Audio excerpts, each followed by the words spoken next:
예. 네. 그러니까 민주당에서는 저번에 상설특검 얘기할 때 이종호 씨를 일단 집중적으로 표적화한 겁니다.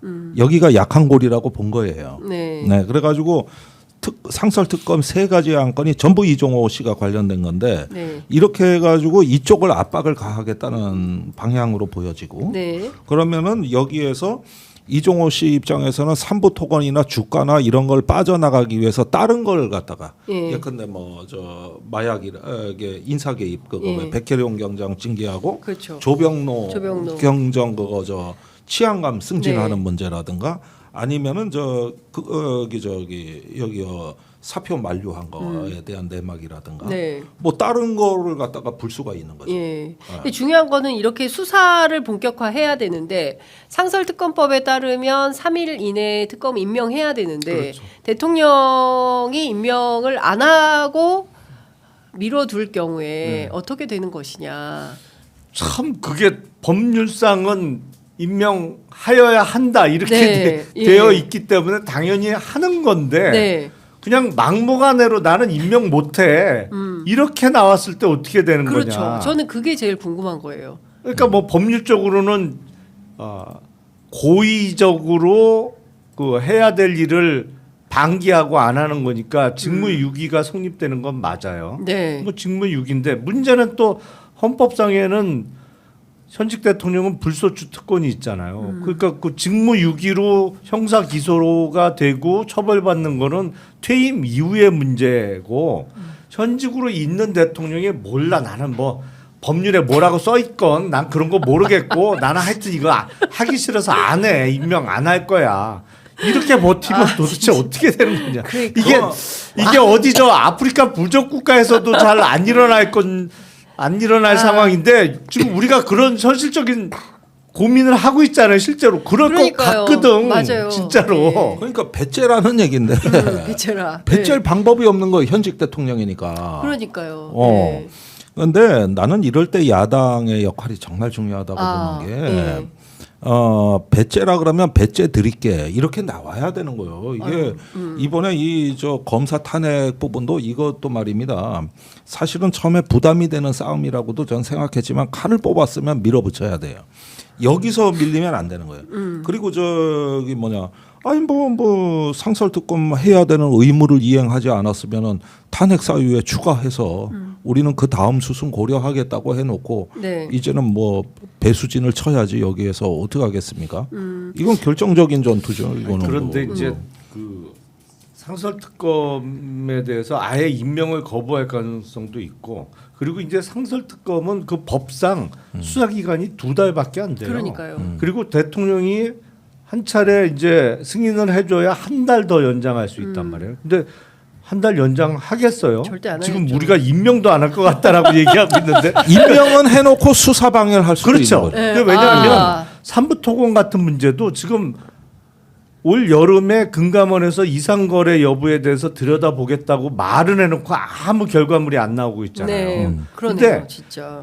상설특검을 임명하더라도 거의 암묵적으로 야 협조하지 마. 협조하다 걸리면 가만 안 둬. 뭐 이런 네. 분위기가 조성되면 예. 금감원이고 증권거래소고 자료 안 보내주고 뭐 네. 이런저런 핑계대고 없어요. 뭐 어. 정리가 안 됐어요. 그리고 안 보내주고 다 비협조적으로 나오면 2달 금방 가요 이게. 그러니까 기간이 짧으니까 네. 그러니까 버티면 2달 된다 이렇게 생각. 그리고 나서 2달 됐을 때 거봐 해도 아무것도 안 나오잖아. 근데 뭐 한 달 연장이 무슨 의미가 있어? 그리고 연장 안 하고 끝내.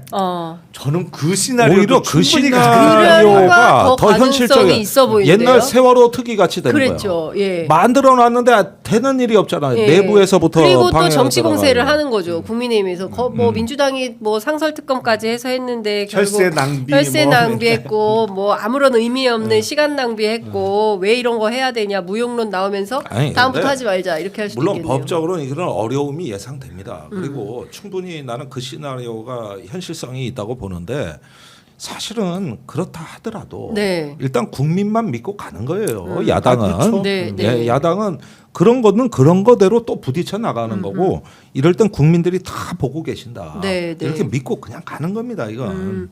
그러니까 저는 이제 세 가지 특검이 상설 특검이 이제 그 앞서 말씀하신 대로 삼부토건, 세관마약 그리고 이제 증감법 이 세 가지에 대해서 증인들에 대한 이 세 가지 특검을 이제 상설 특검을 하게 되는 건데 이게 순차적으로 하나씩 하는 건가요? 아니면 동시다발로 하게 되는 건가요? 법률상 어떻게 되는 겁니까? 아니 그런데 지금 그거는 저기 꼭 순차적으로 해야 될 이유는 필요는 없다. 없는 것 같아요. 그냥 동시다발로 해도 된다. 네. 예. 물론 그렇긴 합니다. 그런데 네. 실제로는 어떨지가 모르겠어요. 예를 들면은 저기 삼부 토건 같은 걸 맨 앞에 조금 중요도가 높고 네. 사실 영등포 마약 사건 같은 경우는 이미 좀 한 차례 정리가 돼 있으니까 좀 늦춰도 되거든요. 이런 것들은. 그래서 이런 것들은 뭐 지금 저 국민의힘 사정을 봐가면서 살펴서 해도 되지 않을까? 네. 어. 근데 국민들 입장에서는 이런 겁니다. 그러니까 작년 강서구청장 보궐선거부터 시작해서 계속 정치권에 이제 경고음을 보내면서 좀 국정 운영의 기조를 바꾸든지 아니면 정권을 좀 바꾸든지 해서 좀 나라가 편안해져야 먹고 사는 문제도 좀 해결하고 외교 문제도 좀 정상화되고 이렇게 될 거 아니냐. 이 비정상적인 상태를 한 올 1년 지켜보니까 너무 지루하다, 힘들다 이런 생각들을 또 국민들은 하실 수 있거든요. 충분히 가능하죠. 네. 사실 저도 약간 저도 지쳐요. 힘들어요. 저도 지쳐요. 그러니까 주말도 없고 저들의 사실. 목적 같아. 진이 빠지길 기다리는. 아 그렇구나. 이른바. 예. 이런 대목을 한번 보시죠. 지금은 모든 문제의 연관관계를 봐야 되는데 오늘 아침에 재밌는 기사들이 나오는데 어제 우크라이나 특사단이 와가지고 네. 국방부 장관을 만났는데 이제 무기를 또 주는 거를 또 이제 소극적인 그러니까요. 행동을 또 예, 그건 예. 트럼프 때문인데 네. 이래가지고 칼럼들이 다 실렸어요. 네. 근데 거기서 재밌는 지적들이 나오는 거야. 이게 이렇게 해서 줄 것처럼 하고 안 주면 우크라이나 재건 지원은 어떻게 되는겨? 그 얘기 나왔죠. 어. 맞아요. 이렇게 되는 거예요. 저희 댓글창에도 많이 나오고 있습니다. 지금 우크라이나 예. 이러다가 그러면- 재건 사업에 우리 참여 못하는 거 아니야? 뭐 이렇게. 예. 저기 북한군이 와서 아주 윤 대통령이 신이 났었잖아. 그래가지고 하고 그때 기사가 뭐예요?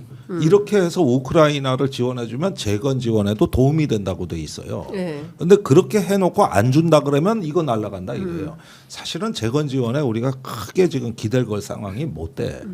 미국의 그 저 뭐더라 블랙먼이라는 회사 있어요.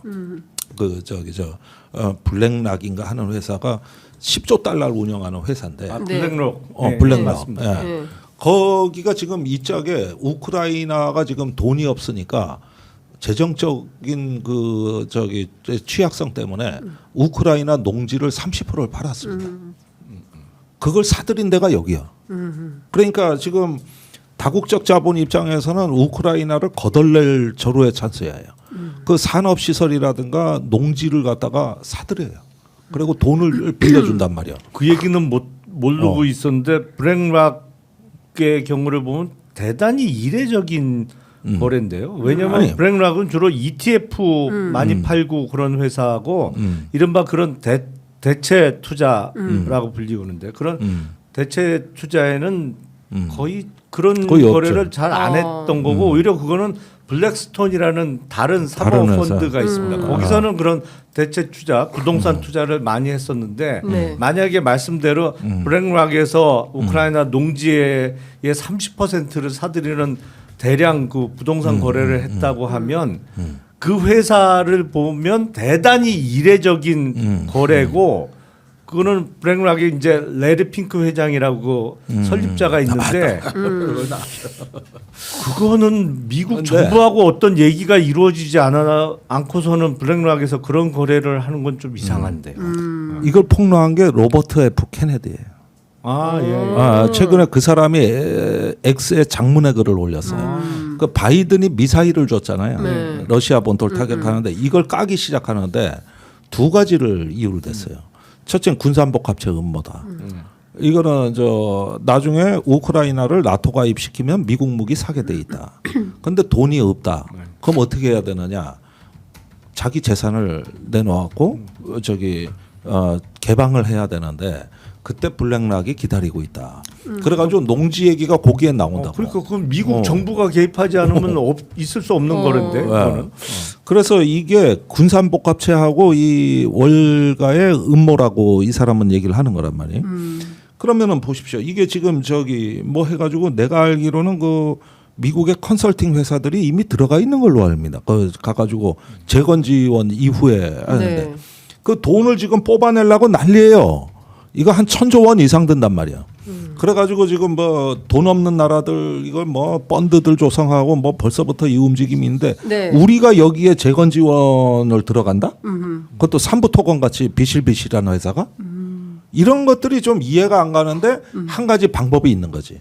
무기 지원을 왕창 해주는 거야. 아, 이렇게 하면 문제가 달라지죠. 이러면 한국 기업들이 들어갈 수 있는 통로를 닦는 겁니다. 그러니까 지금 우리 정부가 중간에 끼어버렸는데 이 무기 지원 문제를 재건 지원 사업하고 연계시켜서 한번 관찰해 보면 어떨까? 그러면 안 주더라도 방어 무기 정도는 줄 수 있는 거거든. 네. 그런 쪽으로 길을 뜨는데 때마침 천국 미사일이라고 그걸 제일 갖고 싶대. 우크라이나에서. 그게 그 요격 미사일이거든요. 이게 너무 급하다는 거예요. 그리고 막 민간인이 죽어나가거든. 그러니까 여기서 하나 명분을 만들 가능성이 있죠. 그리고 방어해준 도시에 나중에 재건 지원까지 보는 이런 거 지금 만들 수 있는 이런 것들을. 근데 2022년 보도를 보면 젤렌스키가 블랙록하고 우크라이나 전후 재건 협력하기로 했다. 뭐 이런 이제 보도는 나와 있네요. 그래서 실제로 이 회사가 우크라이나 재건에 얼마나 이니셔티브를 가지고 어떻게 할지는 뭐 지금까지 이렇게 막 구체적으로 나와 있는 것은 없는 것 같습니다. 자, 여하튼 제가 보기에는 오늘 뭐 국제까지 다양하게 경제부터 국제까지 오늘 다양하게 양김시대에서 살펴본 것 같습니다. 어쨌든 중요한 것은 국민들의 피로도가 높아지고 있고 정권에 대한 신뢰나 이제 신망이 점점 무너지고 있기 때문에 뭔가 새로운 발상이 좀 필요한 정치에서도 좀 새로운 상상, 정치적 상상력이 좀 필요한 이런 단계로 온 거 아닌가 싶습니다. 자, 두 분 말씀 오늘은 여기까지 듣도록 하고요. 다음 주에 뵙도록 하겠습니다. 혹시 끝으로 꼭 하시고 싶으신 말씀 있으면 30초씩만 드리겠습니다. 되게 아쉬워하시는 것 같아가지고. 제가요? 네. 아니에요. 오늘 아니에요? 김 의원님이 좀 김 의원님 하실까요? 많이 네. 커버해 주셔야.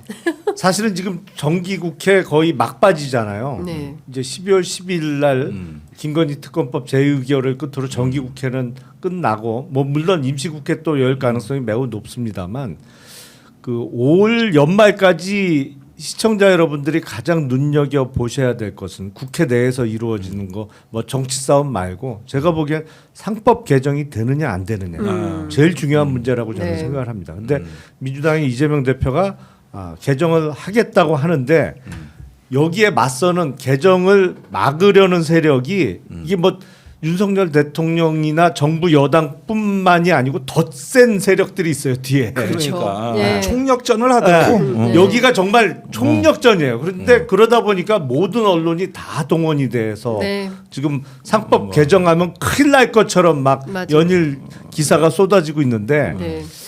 우리나라가 앞으로 지금 매우 어렵고 힘듭니다만 앞으로 그래도 좀 희망이 보이는지 안 보이는지의 가장 큰 갈림길에 선 상황에서 그 신호탄은 상법 개정이 되느냐 아니면 그렇죠. 정말 적들의 방해로 좌절되느냐.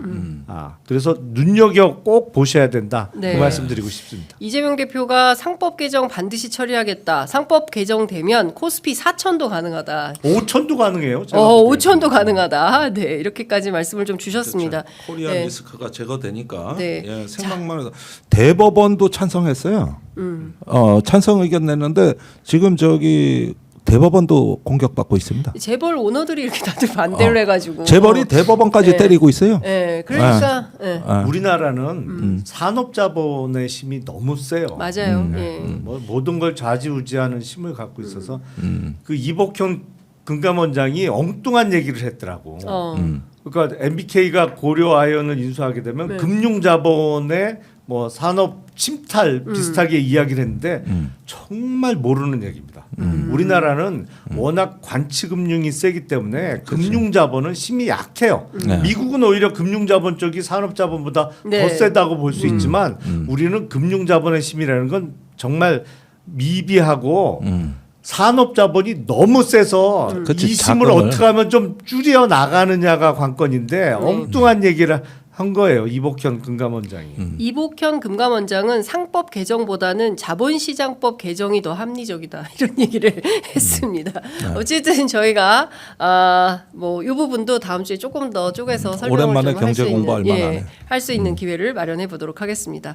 자, 두 분 말씀 잘 들었습니다. 네. 감사합니다. 고맙습니다. 감사합니다.